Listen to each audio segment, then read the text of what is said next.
Well, hello everyone. Welcome back to the channel. It is Tuesday.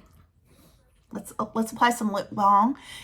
The Body Shop, my favorite store of all time. They have ceased operations in the United States, so you can no longer get Body Shop products. On the one hand, they have definitely changed formulas and it's not as good as it used to be, but there were some things that I really still wanted to get and now I can't. So there will be no Body Shop advent calendars this year for those of you who like those big Body Shop advent calendars because you can't get in the US. I know they're still operating in Europe. I don't know if they're operating in Canada. Any Canadians? Ashley, are you watching? Do you have the Body Shop in Canada? Anybody in Australia have the Body Shop? I know I've seen them in England, like in vlogs I watch. I can see them. I'm like, oh, can somebody go and get my peppermint foot scrub, please? No, okay. Anyway, it is Tuesday. It is the day after Labor Day. It's the official start of fall. Here we are. Summer as a small business owner. I think unless you are in a summer, field, like you own a water park, like we have here in the city, or you're in a tourism area, or maybe you sell swimsuits. Otherwise, summer for most businesses is very slow. It's definitely slow for eBay. My book sales typically slow down.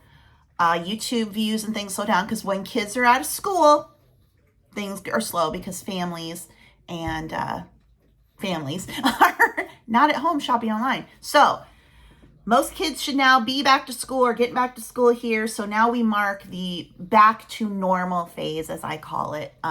Kids are back in school, parents are back to work, people are back on their normal schedules and starting to be online more and shop online. So we're heading toward fourth quarter, which is October through December. That's considered the fourth quarter busy holiday shopping season.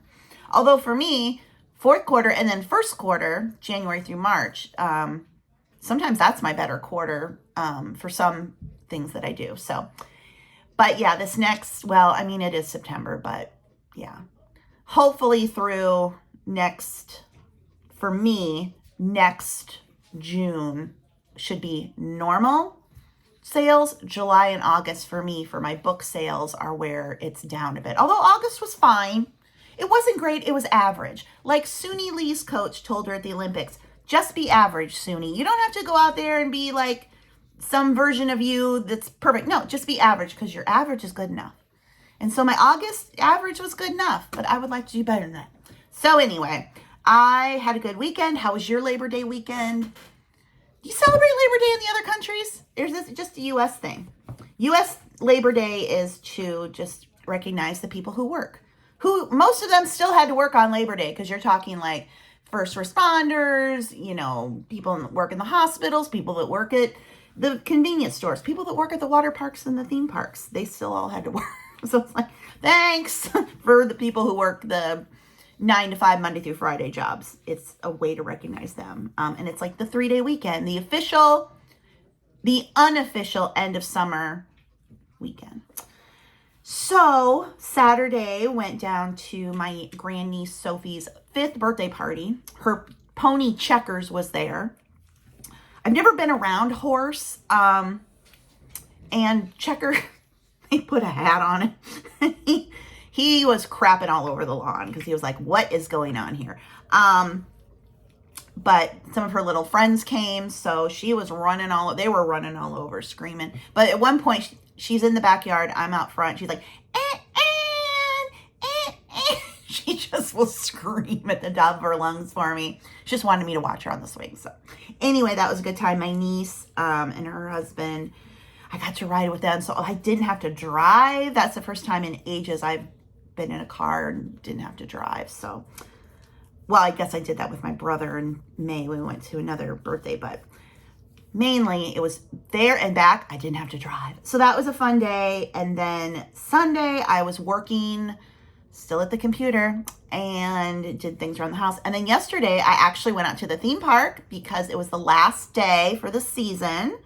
And I rebranded my second channel to do just for vlogging theme parks or things around Waterloo to show people who do come here for the parks that there's, what is around. And so there's no schedule. There's no like goals over there. It's just something I wanted to do. So, yep, did that. So I've got that channel. I've got a Facebook and an Instagram for it. And then I have been continually working on my books. The second draft of the 2025 Guide to eBay is done. Hallelujah. And now I am taking just a little bit of break before I dive into the KDP book for 2025 because I am also working on getting some of these ancestry journals I have under my second pen name into hardcover. And I love this. So these are my ancestry journals. I published these under the pen name Jean Lee. That's my late mom and my oldest brother's middle names. And the reason I did that is because in the beginning when I was doing publishing, it was more normal or it was suggested that you separate all your pen names for your different types of books.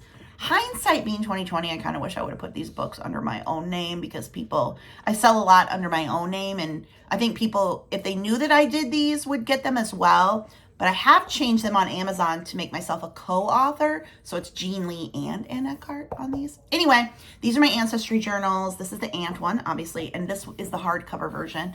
And so this is the type of book that you give to your relative. It asks them questions and then they can fill it out and you learn their life story. So you give this as a gift and then when they're finished, they give it back to you. I have them all in paperback. I have 16 titles. And I'm trying to get them into hardcover, which has been difficult because I have the files, and I'm trying to resize them for Amazon.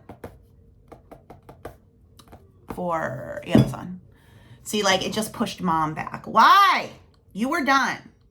So now I did something wrong with the mom one, and I got to go fix it. So far we have Aunt and Dad in hardcover. So I'd really like to get these because it's just another way. These journals sell well, but they especially sell well in December. So having them in hardcover gives me another, avenue. But man, it is not easy. I am really struggling. Did it kick it back and tell me you did it wrong? Anyway, so that is what's been going on here. So had some fun this weekend. Got a lot of work done. I've also realized I need to start writing down everything I need to do in a day. Today, number 1 was call health insurance and make sure they changed my payment. In my last video, I talked about how my credit card, there was a weird charge on it, so they inactivated the card and they're going to send me a new one, but I had several things that were charged to that card, so I've already been to the cable company, did that. My health insurance, I went online and changed it, but it wasn't confirming it. It was like, you've changed it, but then I wasn't confirming. So this morning I finally called and I got a woman who, I don't know where she was. She sounded like she was in her bathroom in the middle of Alabama. I don't know what was going on. It was hard to hear. She couldn't hear me. Anyway, but I think I got it changed. We'll see. I have 3 things I want to get listed on eBay. I need to price some things to take to my booth tomorrow. And I need to Swiffer dust the floors. I realized if I don't write these things down, I used to have a to-do list in my head. It was fine. Now, if I don't write it down, it doesn't get done. I also need to call the cemetery and ask where my dad's marker is. But I don't even know if I'm going to get to that today because calling the health insurance about put me over the edge. Now I'm trying to decide what things to pull for the booth. I think I'm going to take down some more salt and pepper shakers. I've got some of these. I've started to sell a few.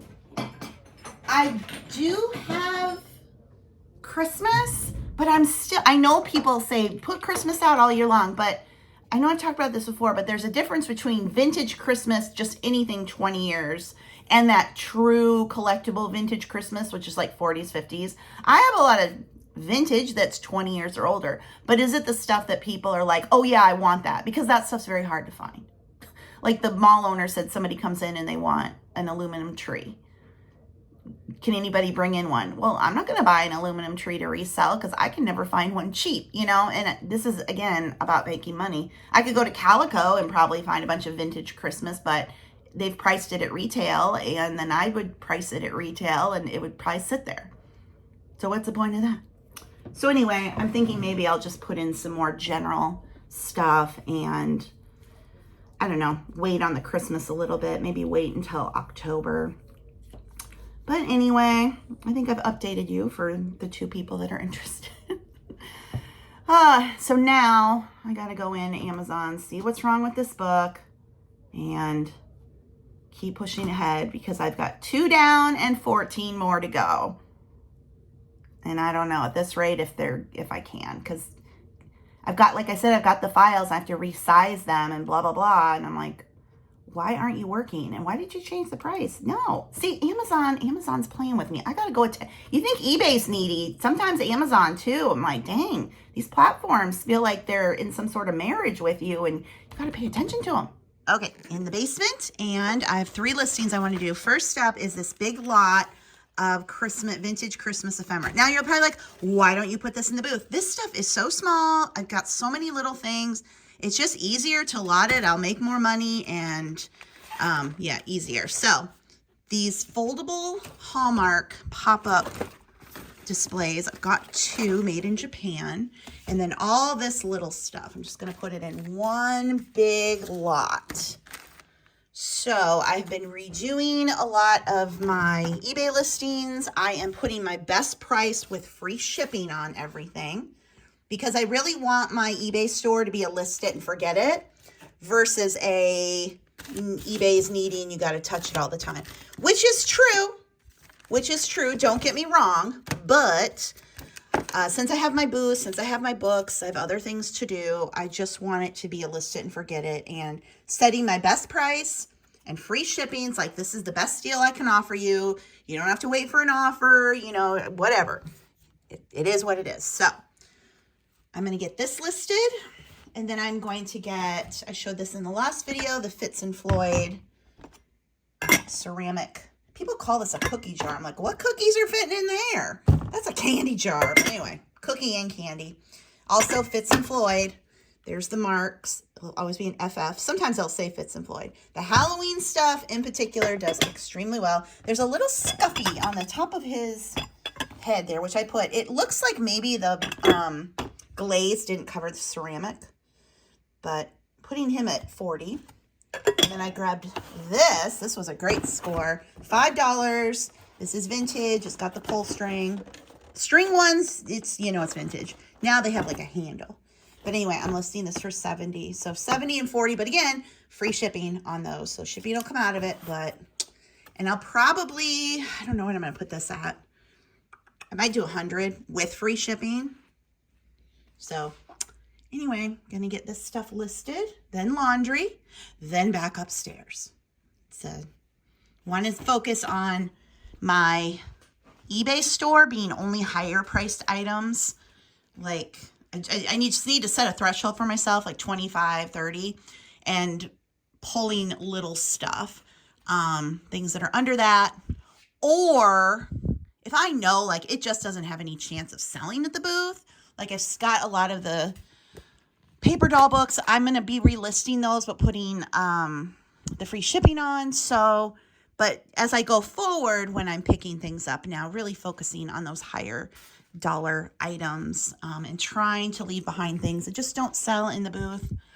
Like all this baby stuff, which I love. These will be on eBay, but I don't know. It's always changing. Oh, I also closed my P.O. box that I never use. Never use the P.O. box. I always forget about it. Haven't been to the post office in ages, so I closed that, which is nice because that was like $120, $150 a year. I'm like, why am I paying this? I used to pay it because I thought, okay, you want safety and security. But in this day and age, it is so easy to find out people's addresses. Like, there's no real safety in that. So, I don't need it. I don't need it. No more P.O. box. So I did have one order come through. This is an antique. This is a 1920s bisque doll. And the way I described her was vintage antique 1920s bisque Kewpie style flapper bride doll, jointed arms, Japan, 7 inches. So her arms move, her feet are, there's a term for that. Anyway, it's in the description. But she sold finally for $39.99, and I did put free shipping on her. Let me just So yeah, she'll still go under a pound even when she's wrapped up. I am finally getting around to making pumpkin bread. This is a new recipe. I found it online. I just Googled moist pumpkin bread. The word we all hate, moist, but you do want your pumpkin bread moist. And this is the recipe. It's gonna make 3 loaf pans, and I'm just trying to incorporate everything here. As you can see, I need a bigger bowl, but we shall make it work. Okay, there they are. We'll try 55 minutes and see what happens. Hopefully they come out okay. This particular recipe called for allspice, in addition to nutmeg, cinnamon, and cloves, which I think is essentially allspice, but so I just added in pumpkin pie spice. I don't know. I'm sure it'll be fine. So real life here. Get one out and it's stuck. So I think I just did it too soon, so I'll let these cool for a little bit longer. But I did a little taste test of what fell off, and it's good. It is good. It is moist. We will give it that. So yeah, we'll just eat this one. We'll just eat this one out of the middle. That's the best part anyway. All right, there's our 2 perfect ones. They came out really nicely, didn't they, Teddy? I know, we got some pureed pumpkin now in the fridge that you can have. Yeah, sometimes you like it, sometimes you don't. Where's your brother? There's Charlie. Charlie says, I'm aggravated. I'm a grumpy old man. Yeah, you are. And you're only 7. You're already acting like a grumpy old man. It is Wednesday, and I'm down here at PS Treasures and Collectibles to restock my booth, get photos for Facebook, do all the things that I do for this. I didn't bring a lot down. I think maybe like 15 new items, so I didn't want to have a day where I'm like rearranging everything again because it just is exhausting to do that. So I'm trying to like, what do I have that can just fit in where it is and I don't have to like move a bunch of stuff. So anyway, we'll see what it looks like. It's a new month, so I'll get my check from last month and hopefully it will be another good month of sales.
Dinner time. Charlie is now wearing a belly band as well because I don't know why, but he's been marking in the house and just, I don't know. Sometimes I think he likes, Teddy loves the belly band, and I'm starting to think Charlie does too, because when I put it on, he settles right down. You know, they make thunder shirts for dogs that kind of just give them a little, like a weighted blanket type feeling.